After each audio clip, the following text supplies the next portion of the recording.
Class 12 semester 2 exam যাদের পড়াশোনা শুরু করেছো তাদের জন্য আজকের ক্লাস। কারণ আজকের ক্লাসে আমরা আলোচনা করব রাস্কিন বন্ডের যে বিখ্যাত স্টোরি তোমাদেরকে দেওয়া হয়েছে প্রোজ সেকশনে, সেটা হচ্ছে the night train at Deoli. এই টেক্সটটাকে একেবারে line by line, sentence by sentence আমরা বুঝবো। প্রত্যেকটা ওয়ার্ডের মিনিং, প্রত্যেকটা জায়গা, ইম্পর্টেন্ট জায়গাগুলো অ্যানালিসিস করব।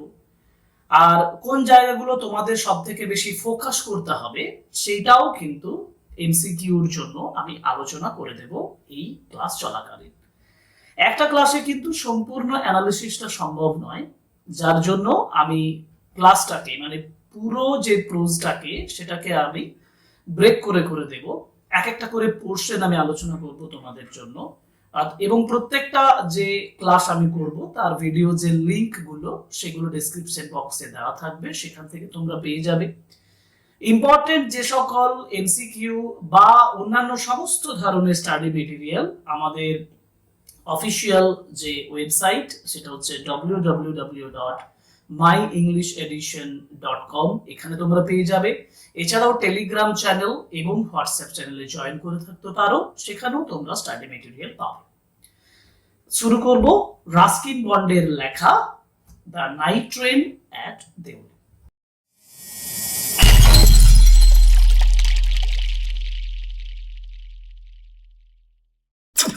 একজন ইন্ডিয়ান ইংলিশ রাইটার হিসাবে পরিচিত আমাদের একজন লেখক, তিনি হলেন রাস্কিন বন্ড।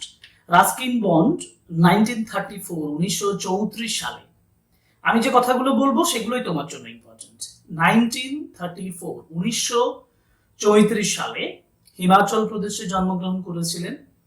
আর এই যে টেক্সটটা আমাদেরকে দেওয়া হয়েছে the night train at Deoli, এটা 1988 সালে প্রথম পাবলিশড হয়েছিল এই নামেই, কিন্তু এর সঙ্গে একটা অংশ যোগ ছিল, সেটা হচ্ছে the night train at Deoli and other stories.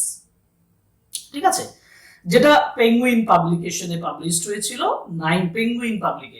Penguin পাবলিকেশনে পাবলিশড হয়েছিল 1988 সালে। দুটো ইনফরমেশন আমি বললাম। এক নম্বর তার জন্মসাল, যেটা আমাদের এমসিকিউতে থাকতে পারে। 1934 তিনি জন্মগ্রহণ করেন। প্লেস অফ বার্থ হচ্ছে হিমাচল প্রদেশ, অতএব দেখতে পাচ্ছ ইন্ডিয়ান ব্যাকগ্রাউন্ড রয়েছেন, যার জন্য আমি রাস্কিন বন্ডকে বলবো ইন্ডিয়ান ইংলিশ লিটারেচারের একজন নক্ষত্র, একজন স্টার রাইটার, একজন অথর। আর দ্বিতীয় ইনফরমেশন যেগুলো বললাম, যে এই নাইট ট্রেন অ্যাট দেউলি এটা এক টাইপের শর্ট স্টোরি। এই ছোট গল্পটা পাবলিশড হয়েছিল 1988 সালে প্রথম, the night train at Deoli and other stories, Penguin পাবলিকেশনের মাধ্যমে। 2 number information.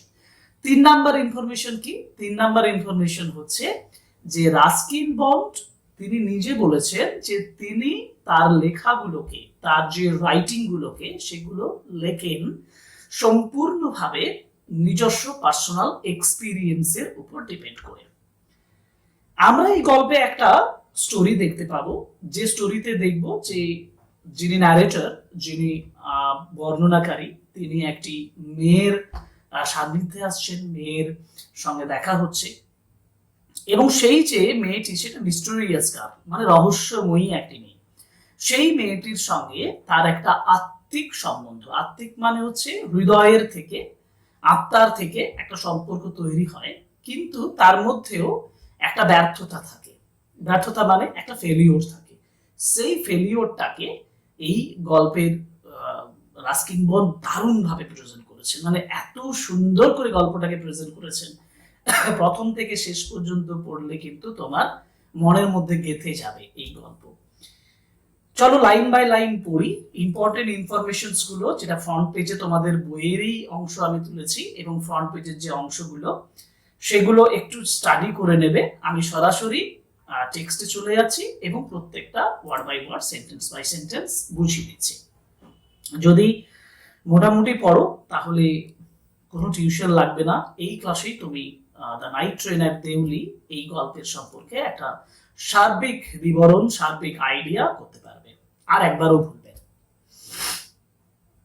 when I was at college, তাহলে এই যে প্রথমেই যেটা বলেছে, দেখো প্রথমেই যেটা বলেছে যে আই, এই যে বলেছে না আই, আই বলতে কে তাহলে, মানে বলছে when I was at college মানে আমি যখন কলেজে ছিলাম, তাহলে আই বলতে কাকে বোঝানো হয়েছে, আই তাহলে ন্যারেটর, আমি ন্যারেটর হিসাবে কাকে বলবো, রাস্কিন বন্ড নিজে হবেন কি, আমি তাকেও নিজেকেও সেই জায়গায় বসাতে পারি, কিন্তু আমি আমার বোঝার স্বার্থে, আমার গল্পের স্বার্থে আমি লিখবো আই বলতে দ্য ন্যারেটর, মানে যিনি বর্ণনা করছেন, যিনি বর্ণনাটা করছেন। তাহলে when I was at college অর্থাৎ আমি যখন কলেজে ছিলাম, পাস্ট ন্যারেটর তার পাস্ট অতীতের একটা অভিজ্ঞতার কথা বর্ণনা করছেন। আই ওয়াজ অ্যাট কলেজ মানে তিনি কলেজে পড়ছিলেন, তাই তো, তাহলে ন্যারেটর যখন তিনি কলেজে পড়ছিলেন, কলেজে ছিলেন।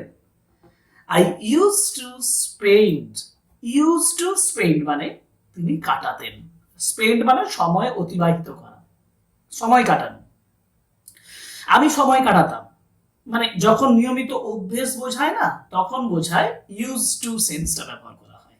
I used to spend my summer vacation মানে আমি আমার সামার ভ্যাকেশনটা, গ্রীষ্মের যে ছুটিটা, ভ্যাকেশন মানে ছুটি, সামার ভ্যাকেশন আমরা সবাই সামার ভ্যাকেশন জানি, তো ন্যারেটর যখন কলেজে পড়তেন তখন তিনি তার সামার ভ্যাকেশনটা কাটাতেন, কাটাতেন, ইউজ টু স্পেন্ড, কোথায়, ইন দেরা, এটা একটা জায়গার নাম পেলাম, দেখো দেরা, প্রত্যেকটা ইনফরমেশন আমি যেখানে আন্ডারলাইন করছি না, এই যে আমি আন্ডারলাইন করে দিলাম Dehra, it's a very important information, যে তিনি, আরেকটা জিনিস আন্ডারলাইন করা আছে দেখো অ্যাট কলেজ মানে তিনি যখন কলেজে ছিলেন, এবং তিনি তার সামার ভ্যাকেশনটা, তিনি তার গ্রীষ্মের ছুটিটা, তাহলে আমি বলবো এখানে সামার ভ্যাকেশনটা একটু আন্ডারলাইন করে নিই কারণ এটাও ইম্পর্টেন্ট ইনফরমেশন, যে সামার ভ্যাকেশনটা তিনি কাটাতেন ইন দেরা, এবং তারপরে কমা দিয়ে লেখা আছে দেখো in Dehra at my grandmother's place, আমার গ্র্যান্ডমাদার, গ্র্যান্ডমাদার মানে ঠাকুমা, তাই তো, গ্র্যান্ডমাদারের প্লেস মানে প্লেস অফ লিভিং কার, গ্র্যান্ডমাদারের, কোথায় বাস করতেন, গ্র্যান্ডমাদার দেরাতে। একটা সুন্দর সিম্পল একটা ব্যাকগ্রাউন্ড দিয়ে দেওয়া হলো আমার কাছে, কি দিয়ে দেওয়া হলো, দিয়ে দেওয়া হলো এটাই যে ন্যারেটর তার সামার ভ্যাকেশনটা কাটাতেন যখন তিনি কলেজে ছিলেন তার গ্র্যান্ডমাদারের সঙ্গে, ঠাকুরমার সঙ্গে দেরাতে। ইম্পর্টেন্ট, যতগুলো আন্ডারলাইন হবে ইম্পর্টেন্ট, আন্ডারলাইন তুমিও করে নেবে এবং এটা তোমার এমসিকিউর জন্য important. I would leave, I would leave the plains early, I would leave the plains early, এখানে একটা কথা বলেছে দেখো প্লেন্স, প্লেন্স মানে কি, প্লেন্স মানে সমতল, কলেজে যখন যেখানে তিনি পড়তেন সেটা তাহলে সমতলে অবস্থিত, কারণ তিনি বলতেন I would leave the plains early in May, মে মাসের আগের দিকে, আর্লি মানে আগের সময়, মে মাসের প্রথম দিকে, আর্লি ইন মে মানে মে মাসের প্রথম দিকে তিনি সমতল ছাড়তেন, সমতল ছাড়তেন মানে, মানে ওই যে দেরার উদ্দেশ্যে জার্নি শুরু করতেন, সমতলে তার কলেজ ছিল, কলেজ থেকে তিনি তার সামার ভ্যাকেশনে যাত্রা শুরু করবেন দেরার উদ্দেশ্যে, টাইমটা কখন, খুব ইম্পর্টেন্ট, আর্লি ইন মে, মে মাসের শুরুতে, অ্যান্ড রিটার্ন এবং ফিরে আসতাম লেট ইন জুলাই, তাহলে দেখো মের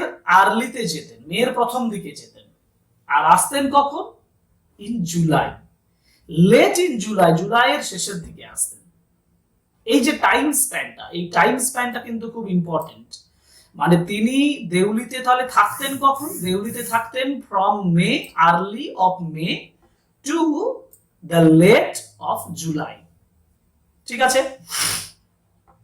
Deuli was a small station, Deoli একটা ছোট্ট station, about 30 miles from Dehra. আচ্ছা, প্রথমত আমি বোধহয় পড়াতে গিয়ে একটু অন্যমনস্কতা বশত বা যেটা বলেছি হয়তো বলেছি, আমি একটু কারেকশন করে দিই, সেটা হচ্ছে যে আমার সামার ভ্যাকেশন ইন দেরা, তাহলে তার গ্র্যান্ডমাদার, তার ঠাকুরমার যে থাকার জায়গা সেটা হচ্ছে কোথায়, দেরা, দেউলি নয়, কিন্তু দেউলি নয়, দেরা, এবং এই বলছে ভ্যাকেশনস ইন দেরা, দেরাতে আমি সময় কাটাতাম, এবং ওই যে আর্লি মানে মে মাসের প্রথম থেকে একেবারে লেট জুলাই পর্যন্ত থাকতেন। Important information. I would leave the plains early in May and return late in July. Now, Deoli was a small station. এবার দেরা আর তার কলেজ, তাই না? কলেজ সম্ভবত দিল্লিতে, সমতল বলেছে। আর তিনি কোথায় যাচ্ছেন? Deuli was a small station. Deuli হচ্ছে একটা ছোট্ট স্টেশন অ্যাবাউট 30 মাইলস ফ্রম দেরা, যেটা দেরার থেকে 30 মাইল দূরে। মানে আমি বলবো দেরা পেরিয়ে গিয়ে 30 মাইল নয়, দেরার আগে, মানে তাকে যখন প্লেন সমতল থেকে বেরোতে হচ্ছে, ট্রেন ধরতে হচ্ছে, সমতল থেকে ট্রেন ধরার পরে মাঝে পড়ছে দেউলি। সেই দেউলি থেকে যখন তাকে আরো দেরা যেতে হচ্ছে, তখন তার আরো লাগছে কত? 30 miles. The distance between Deoli এবং দেরা, এটা হচ্ছে 30 মাইলস। কত মাইলস? 30 মাইলস। একটা এমসিকিউতে তোমাকে আটকানোর জন্য এটা যথেষ্ট, এই টুকরো টুকরো ইনফরমেশন গুলো। So it marked the beginning. It marked মানে এই যে ইট বলেছে না, ইট বলতে দেউলির কথা বলেছে, দেউলি স্টেশনের কথা বলেছে। It marked the beginning of, এটা চিহ্নিত করে beginning of the heavy jungles of the Indian Terai. ভালো করে দেখো, beginning of the heavy jungles of Indian Terai. Terai অঞ্চল, ভূগোলে যদি আমরা বলি না, তরাই অঞ্চল। এটা সমতলের থেকে হাইটটা উঁচু হবে, পার্বত্য অঞ্চলে অবস্থিত তরাই অঞ্চল। ঠিক আছে, এটা অরিজিনালি পর্বতের পাদদেশবর্তী এলাকা, যার জন্য তরাই অঞ্চল বলা হচ্ছে। তো ভারতীয় তরাই অঞ্চলে যে হেভি জাঙ্গল আছে, ঘন যে জঙ্গল আছে, সেই জঙ্গলটা শুরু হচ্ছে কোথা থেকে? এই ইট থেকে। ইট মানে কোনটা? দেউলি থেকে। এই প্যারাগ্রাফটায় আমি যেটা পেলাম মোটামুটি, সেটা হচ্ছে যে তিনি মানে ন্যারেটার কলেজ থেকে বেরোচ্ছেন। মানে তিনি সাধারণত যেতেন, সামার ভ্যাকেশনটা কাটাতেন গ্র্যান্ডমাদারের কাছে। গ্র্যান্ডমাদার থাকেন দেরাতে। তিনি প্লেন মানে সমতলে কলেজে পড়াশোনা করেন, পসিবলি দিল্লি, আমরা পরে পাবো দিল্লি হয়তো। সেখান থেকে দেরা যান, আর্লি অফ মে ফিরে আসেন লেট ইন জুলাই। মনে রাখতে হবে এগুলো, এই মনে রাখার জন্য আমি বারবার করে রিপিট করে বলছি। এবং তিনি একটা ছোট্ট স্টেশন, যেটা 30 মাইল দূরে, মানে দেরাতে তার ঠাকুরমা থাকেন, সেখান থেকে 30 মাইল দূরে, মানে আগে যাওয়ার পথে পড়ছে সেই স্টেশন, যে স্টেশনের নাম হচ্ছে দেউলি। দেউলি থেকে দেরা হচ্ছে আরো 30 মাইলস। এবং এই দেউলি থেকেই তরাই অঞ্চলের যে ঘন জঙ্গল, সেটা স্টার্ট হচ্ছে।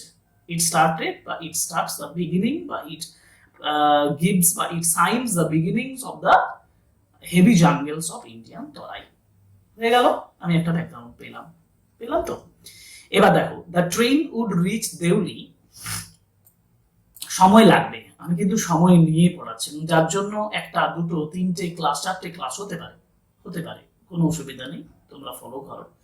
The train would reach Deuli.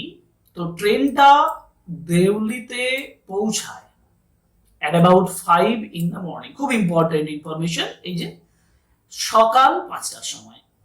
তাহলে যদি সকাল 5টার সময় দেউলিতে পৌঁছায়, তাহলে তাকে যখন সমতলে কলেজ থেকে ট্রেনে উঠতে হচ্ছে, সেটা নাইট ট্রেন হবে। যার জন্য আমার গল্পের নাম the night train at Deoli, যার জন্য আমার গল্পের নাম নাইট ট্রেন অ্যাট দেউলি, তাই না? তো সকাল ভোর 5টার সময় ওই দেউলি স্টেশনে তার ট্রেনটা পৌঁছায়। When the station would be dimly lit, dimly মানে হচ্ছে খুব হালকা, faintly, নিষ্প্রভ। lit, lit, lit মানে প্রজ্বলিত, মানে আলোটা তখন খুব হালকা, স্টেশনটা হালকা আলোয় উজ্জ্বল থাকে। আমি আরো একবার বলছি, when the station would be dimly lit, যখন নিষ্প্রভ ভাবে আলোকিত থাকে স্টেশনটা, with electric bulbs and oil lamps, electric bulb জ্বলতে থাকে আর কিছু তেলের ল্যাম্প জ্বলতে থাকে এই আলোতে। এবং ভোর হচ্ছে, সকাল হচ্ছে, সেই জন্য একটা নিষ্প্রভ আলো তৈরি হচ্ছে এখানে। and the jungle across the railway tracks, এবং যে জঙ্গলটা, যেটা রেলওয়ে ট্র্যাকের আড়াআড়ি, মানে ধরো রেলওয়ে ট্র্যাক যাচ্ছে মাঝখান দিয়ে, আড়াআড়ি ভাবে ট্র্যাকের একদম উল্টো দিকে কি থাকবে, তার সাইডে কি থাকবে, জঙ্গল থাকবে। সেটাই বলছে the jungle across the railway tracks would just be visible in the faint light of dawn. dawn মানে ভোর, faint light মানে নিষ্প্রভ আলো, এবং visible মানে দৃশ্যমান। তাহলে ভোরের নিষ্প্রভ আলোতে দৃশ্যমান হয় রেলওয়ে ট্র্যাকটা, যেটা জঙ্গলের মধ্য দিয়ে যায়। Railway track running through the forest. Okay, সেটা ভিজিবল হয় সেই আলোতে। Deoli had only lone platform. Deoli had only lone platform. দেউলির ছিল কি ছিল? লোন মানে হচ্ছে একাকী, লোন মানে হচ্ছে কোয়াইট, শান্ত, অর্থাৎ ব্যস্ত নয়, নট বিজি। তাহলে এখানে যে প্ল্যাটফর্মটা ছিল সেই প্ল্যাটফর্মটা কেমন ছিল? লোন প্ল্যাটফর্ম, নিস্তব্ধ একটা প্ল্যাটফর্ম ছিল। would just be visible, যেটা platform. Deoli had only lone platform and an office, আর এর একটা অফিস ছিল। এক নাম্বার প্ল্যাটফর্ম যেটা লোন ছিল, অফিস ছিল, an office for the station master, station মাস্টারের জন্য একটা অফিস ছিল, অ্যান্ড এ ওয়েটিং রুম, একটা ওয়েটিং রুম ছিল। দেখো প্ল্যাটফর্ম একটা ছিল, যে প্ল্যাটফর্মটা খুব নিস্তব্ধ, খুব কোয়াইট। সেই প্ল্যাটফর্মে স্টেশন মাস্টারের জন্য একটা অফিস ছিল, an office for the station master, আর একটি ওয়েটিং রুম ছিল, ওয়েটিং রুম ছিল। অ্যান্ড দ্য প্ল্যাটফর্ম বোস্টেড মানে হচ্ছে অহংকারী করা, মানে টু প্রাইড। এই প্ল্যাটফর্মটার অহংকার করার মতন কি ছিল এটা জানতে হবে। মানে প্ল্যাটফর্মটার কে অহংকার করার মতন ছিল বলতে একটা আলংকারিক ভাষায় ন্যারেটর বর্ণনা করছেন যে এই প্ল্যাটফর্মটার অহংকার করার মতন ছিল একটা টি স্টল, একটা চায়ের দোকান, একটা ফ্রুট ভেন্ডার মানে ফল বিক্রেতা, and a few stray dogs, আর কয়েকটা স্ট্রে ডগস মানে যেটা আমরা বলি রাস্তার কুকুর, অবহেলিত কুকুর, যেগুলো আমাদের রাস্তার ধারে চারদিকে ঘুরে বেড়ায়, পোষা নয়, নট টেমড নয়, পোষা নয়, এই ধরনের রাস্তার কুকুর ছিল। আমরা দেখলাম, দেখো এখানে আমাকে ইম্পর্টেন্ট ইনফরমেশন বলতে এটাই, ন্যারেটর বলছেন এটা এই দেউলি স্টেশনে একটা প্ল্যাটফর্ম ছিল, যে দেউলি স্টেশনে একটা প্ল্যাটফর্ম ছিল, যে প্ল্যাটফর্মটাতে একটি প্ল্যাটফর্ম যেটা লোন একা ছিল, খুব নিস্তব্ধ ছিল, কোয়াইট ছিল, নাম্বার 1। নাম্বার 2, স্টেশন মাস্টারের জন্য একটা অফিস ছিল, আর একটা ওয়েটিং রুম ছিল। তিনটে জিনিস ওখানে বলা হয়েছে। আর অহংকার করার মতন যেটা ছিল সেটা হচ্ছে এখানে একটা ফ্রুট ভেন্ডার ছিল, ফল বিক্রেতা ছিল, একটা টি স্টল ছিল, চায়ের দোকান ছিল, হ্যাঁ, আর কিছু কুকুর ছিল, স্ট্রে ডগস, রাস্তার কুকুর ছিল, নট মাচ এলস, আর এর বেশি কিছু ছিল না। Because the train stop there, ট্রেনটা এখানে থামতো, স্টপ দেয়ার, ট্রেনটা সেখানে থামতো, for only 10 minutes. Important information note করবে, 10 মিনিটসের জন্য, 10 মিনিটের জন্য এখানে দাঁড়াতো। আমি আবার বলছি, যতগুলো কথা বলছি, যতগুলো বলছি ইম্পর্টেন্ট বলে আন্ডারলাইন করে রাখবে। 10 মিনিটস, 10 মিনিট, এই যে এটা আন্ডারলাইন করার মতন, 10 মিনিটের জন্য এখানে ট্রেন থামতো দেউলি স্টেশনে, before rushing on into the forest, জঙ্গলে দৌড়ে যাওয়ার আগে। ঠিক আছে? Why it stopped at Deuli? এটা ন্যারেটরের মনের মধ্যে প্রশ্ন জাগছে, বলছে why it stopped at Deuli, কেন এটা দেউলিতে দাঁড়ায়? Why it stopped at Deuli, কেন দেউলিতে দাঁড়ায়? I don't know, আমি জানি না। ন্যারেটর কারণটাই বুঝতে পারেন না। কেন বুঝতে পারছেন না? কেন ন্যারেটর কনফিউজ যে এখানে কেন ট্রেন দাঁড়ায়? কারণ তিনি তারপরেই বলছেন নাথিং এভার হ্যাপেন্ড দেয়ার, কিছুই সেখানে ঘটে না। নাথিং এভার হ্যাপেন্ড দেয়ার, কোনো কিছুই সেখানে ঘটে না।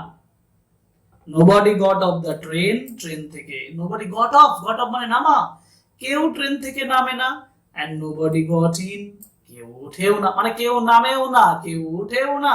ন্যারেটর বলছেন কেন এখানে ট্রেন দাঁড়ায়? তাহলে ন্যারেটরের এই যে ট্রেন না দাঁড়ানোর যে কনফিউশন, এটার কারণ হচ্ছে মূলত এটাই যে nobody got of the train and nobody got in the train, কেউ ট্রেনটাতে নামেও না, কেউ ট্রেনটা থেকে নামেও না, এবং কেউ ওঠেও না।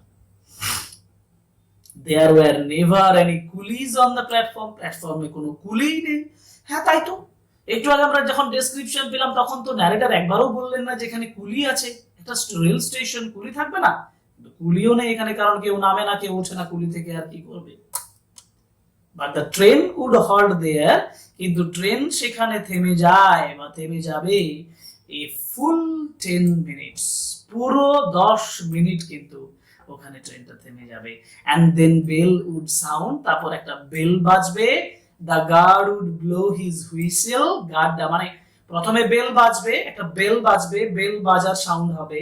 আমি কেন এটার উপর জোর দিচ্ছি জানো তো? কারণ অনেক সময় সিকোয়েন্স পড়ে, তোমাদের পরীক্ষাতে সিকোয়েন্স পড়তে পারে যে এরপরে এই ঘটনা ঘটেছিল, এরপরে এই ঘটনা ঘটেছিল, যার জন্য বলছি যে বেলটা প্রথমে বাজবে, তারপরে the guard would blow his whistle, তারপরে গার্ড তার হুইসেলটা বাজাবে, and presently Deuli would be left behind and forgotten, এবং তারপর বর্তমানের মতন তাকে ছেড়ে যাওয়া হবে, ট্রেন তাকে ছেড়ে যাবে এবং তাকে ভুলে যাবে। এই হচ্ছে একটা ডেসক্রিপশন, তাই না? তো আই ইউজড, পরের প্যারাগ্রাফ দেখো, আই ইউজ টু ওয়ান্ডার, আমি আশ্চর্য হয়ে ভাবি, হোয়াট হ্যাপেন্ড ইন দেউলি, আমি আশ্চর্য হয়ে ভাবি কি ঘটেছিল দেউলিতে, what happened in Deoli, behind the station wall, station ওয়ালের পিছনে। I always felt sorry, আমি সর্বদাই দুঃখ অনুভব করতাম, felt sorry for that lonely little platform, important line হিসাবে মনে রাখবে, এটা তোমাকে কনফিউজ করে দেবে যে I always felt sorry, narrator কেন সরি ছিল? দেখো ভালোভাবে, আমি বারবার করে বলছি, I always felt sorry মানে ন্যারেটর felt sorry, ন্যারেটর দুঃখ প্রকাশ করছে, দুঃখিত হচ্ছে, ফর দ্যাট লোনলি, কার জন্য দুঃখিত হচ্ছে? বলছে for that lonely little platform, এই একা ছোট প্ল্যাটফর্মটার জন্য, অ্যান্ড ফর দ্য প্লেস, এবং সেই জায়গাটার জন্য, that nobody wanted to visit, কেউ সেখানে দেখা করতে পারে, ভিজিট করতে চায় না, আসতে চায় না, সেই জায়গাটার জন্য তার যথেষ্ট সরি অনুভব হতো, দুঃখ অনুভব হতো। I decided, আমি স্থির করেছিলাম, that one day, আমি স্থির করেছিলাম that one day I would get off the train at Deuli, আমি দেউলিতে একটা ট্রেন থেকে নামবো, and spend the day there, এবং দিনটা সেখানে কাটাবো, just to please the town, শুধুমাত্র এই টাউনটাকে আনন্দিত করার জন্য। খুব ইম্পর্টেন্ট প্যারাগ্রাফ কিন্তু, প্রথম ইনফরমেশন দেখো যে তিনি জানেন না, দ্য ন্যারেটর ওয়ান্ডার, আশ্চর্য হয়ে ভাবছিলেন, what happened behind the station wall, station ওয়ালের পিছনে কি ঘটেছে এমন, তিনি সর্বদাই দুঃখ অনুভব করতেন। I felt sorry, he felt really sorry for the lone platform of the railway station, এই দেউলি স্টেশনের একা প্ল্যাটফর্মটার জন্য তার খুব দুঃখ হতো, because nobody wanted to visit that Deoli station, Deoli স্টেশনে কেউ ভিজিট করতে চায় না, কেন? এবং তারপরে তার মনে হয়েছে he decided that one day he would get off, একদিন তিনি এই ট্রেন থেকে নামবেন এখানে, and spend the day there, সেখানে দিনটা কাটাবেন, just to please the town, শুধু টাউনটাকে একটু আনন্দিত করার জন্য, that someone got off the train, কেউ তো অন্তত ট্রেন থেকে নামলো, এটা ভাববে। এটা হচ্ছে আমাদের ফোর্থ প্যারাগ্রাফ, আলোচনা করলাম। একটু প্যারাগ্রাফটা এগিয়ে দিই। I was 18, আমি 18 বছর বয়সে ছিলাম, দাগ দেবে ভালো করে আগে। I was 18, narrator was 18, narratorর 18 বছর বয়স ছিল। The narrator was 18 visiting my grandmother, yes, এটা তো আমরা আগেই পেয়েছি যে narrator কোথায় ভ্রমণ করতে যাচ্ছেন, কোথায় দেখা করতে যাচ্ছেন, কার সঙ্গে সময় কাটাতে যাচ্ছেন, তিনি তার গ্র্যান্ডমাদারের সঙ্গে দেখা করতে যাচ্ছেন, visiting my grandmother, and the night train stopped at Deuli. এখানে একটা ডেসক্রিপশন শুরু হয়ে গেল, এবার একটা ঘটনার ডেসক্রিপশন হয়ে গেল, মানে এরকমই একবার তিনি তার গ্র্যান্ডমাদারের কাছে যাচ্ছেন। গ্র্যান্ডমাদার কোথায় থাকেন? গ্র্যান্ডমাদার দেরাতে থাকেন, দেরার উদ্দেশ্যে জার্নি করছেন। দেরার উদ্দেশ্যে যাওয়ার সময় দেউলি স্টেশনে ট্রেনটা থামলো। এই যে বলছে I was 18, তার বয়স কত ছিল? 18 বছর, 18 বছর। ভিজিটিং মাই গ্র্যান্ডমাদার, গ্র্যান্ডমাদারকে ভিজিট করছিলেন। Night train stopped at Deoli, দেউলিতে নাইট ট্রেন থামলো। কটার সময় থামার কথা? ভোরবেলায় থামার কথা। কটার সময়? 5 AM, ভোর 5টার সময় থামার কথা। A girl came down the platform selling baskets, একটি মেয়ে, a girl came down the platform, platform দিয়ে এসেছিল, selling baskets, ঝুড়ি বিক্রি করছিল। অর্থাৎ একটি মেয়ে এসেছিল প্ল্যাটফর্ম দিয়ে, যে মেয়েটি কি বিক্রি করছিল? বাস্কেটস, এই যে সেলিং বাস্কেটস, ঠিক আছে। দেখো আজকে এই যে গল্পটা শুরু হচ্ছে, এই গল্পটা শুরু হয়ে মাঝখানে শেষ করব না। আমি 25 মিনিটস এর মতন, 25 মিনিটের মতন অলরেডি পড়িয়ে দিয়েছি, প্রত্যেকটা সেন্টেন্স বাই সেন্টেন্স বুঝিয়েছি। আমি আর এই ক্লাসটাতে এগোতে চাইছি না, কারণ আমি এরপরে এগোলে আমি গল্পের ভিতরে ঢুকে যাব। শুধু গল্পটাতে একটা সাসপেন্স রেখে শেষ করলাম, যে narrator 18 years of age, narrator 18 বছর বয়সী, তার গ্র্যান্ডমাদার এর সঙ্গে দেখা করতে যাচ্ছেন। দেউলি স্টেশনে ট্রেন থেমেছে, and a girl was selling baskets, একটি মেয়ে বাস্কেটস বিক্রি করছিল। She came down the platform. তাহলে ন্যারেটার যে বলছিলেন যে প্ল্যাটফর্মটা লোনলি ছিল, আজকে সেই প্ল্যাটফর্মে নতুন একজনকে দেখতে পাচ্ছে, সেটি হচ্ছে একটি মেয়ে। A girl came down the platform for selling baskets, Vazquez বিক্রি করার জন্য মেয়েটা এসেছে এখানে। দেখো এইটা পর্যন্ত আজকে পড়ালাম, এই পর্যন্ত তোমরা পড়েছো, আশা করি তোমাদের ভালো লেগেছে। Word by word, sentence by sentence বুঝতে পেরেছো। মনে রাখার জন্য বারবার এমসিকিউর জন্য ইম্পর্টেন্ট বলেও আমি উল্লেখ করেছি, সেগুলো একটু নোট করে নিয়েছো। আর এভাবে যদি তুমি নোট করো, এমসিকিউ করার ক্ষেত্রে তোমার খুবই কার্যকরী হবে। এবং এইভাবেই পড়াবো আমি 20-25 মিনিট, যতটা পড়ানো হবে 20-25 মিনিটে ততটাই পড়াবো, তার বেশি কিন্তু পড়াবো না। এভাবেই শেষ করব, তাতে আমার কোনো তাড়াহুড়ো নেই, তোমাদেরও তাড়াহুড়ো নেই। তোমরা তাড়াহুড়ো করে শেষ করতে যেও না, আস্তে আস্তে শেষ করো। কারণ আস্তে আস্তে টেক্সটটা পড়ে যাও, স্লোলি মানেটা বোঝার চেষ্টা করো, মেমোরাইজ করার চেষ্টা করো, বুঝে নেওয়ার চেষ্টা করো। তোমার এমনিতেই যে প্রিপারেশনটা নেবে সেটা ফাইনালের জন্য ইম্পর্টেন্ট, সেমিস্টার 2 এর ফাইনালের জন্য, সেমিস্টার 3 এর ফাইনালের জন্য ইম্পর্টেন্ট। সুতরাং ক্লাস 12 সেমিস্টার 3 এর জন্য এই প্রিপারেশন শুরু হলো। পর ক্লাস আসবে। Stay with me, stay with us, subscribe the channel, এই রিকোয়েস্টটা তো রইলই। আর ওই যে শুরুতে বললাম যে www.myenglishedition.com এই ওয়েবসাইটে যাও, ইম্পর্টেন্ট সমস্ত আপডেট দেবো। একদিনে সবকিছু আসবে না, ধীরে ধীরে আসবে। আর দ্বিতীয় কথা, আমার টেলিগ্রাম চ্যানেল, হোয়াটসঅ্যাপ চ্যানেলে জয়েন থাকতে পারো। সেখানে তোমরা, এবং কমেন্ট বক্সে আমাকে কমেন্ট করে জানাতে পারো তোমাদের কোথায় অসুবিধা হচ্ছে, কি প্রয়োজন, সেগুলো সব জানাবে। আমি যতটা সম্ভব হেল্প করার চেষ্টা করব। আজকের ক্লাস এখানেই শেষ করছি। পরের ক্লাস মানে নেক্সট পার্ট থেকে শুরু করব। The night train at Deoli second part নিয়ে আসবো খুব তাড়াতাড়ি। Thank you very